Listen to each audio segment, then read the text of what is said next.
BJP leader की जबान दराजी और गुस्ताखाना जुमलों के खिलाफ पाकिस्तान का शदीद रद्द-ए-अमल। तर्जुमान दफ्तर खारजा ने कहा है कि बीजेपी की वजाहत की कोशिश मुस्लिम दुनिया के गुस्से को कम नहीं कर सकती।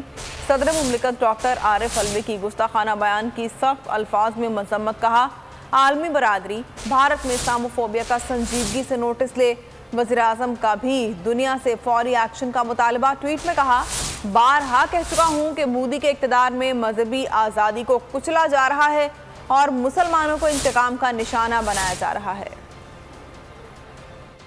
सदर मुमलिकत डॉक्टर आरिफ अलवी के गुस्ताखाना बयान की सख्त अल्फाज में मजम्मत। कहा, तौहीन आमेज़ और मुतनाज़ा बयान से दुनिया भर के मुसलमानों के जज्बात मजरूह हुए।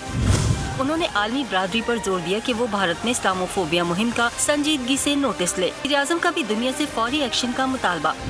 ट्वीट में लिखा, मोदी के दौरे हुकूमत में भारत में मजहबी आज़ादी पामाल हो रही है।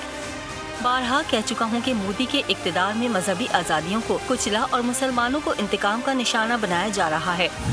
दुनिया नोटिस लेते हुए इन इक़दामात पर भारत की सरजनिश करे। तर्जुमान दफ्तर खारजा ने मजम्मती बयान में कहा कि बीजेपी की वजाहत की कोशिश मुस्लिम दुनिया के गुस्से को कम नहीं कर सकती। भारत में बसने वाले मुसलमान भी शदीद मुश्तइल हैं। बिलावल भुट्टो ने भी भारतीय हरकत की मजम्मत की है। सब्सक्राइब करें और बेल दबाएं ताकि कोई खबर रह न जाए।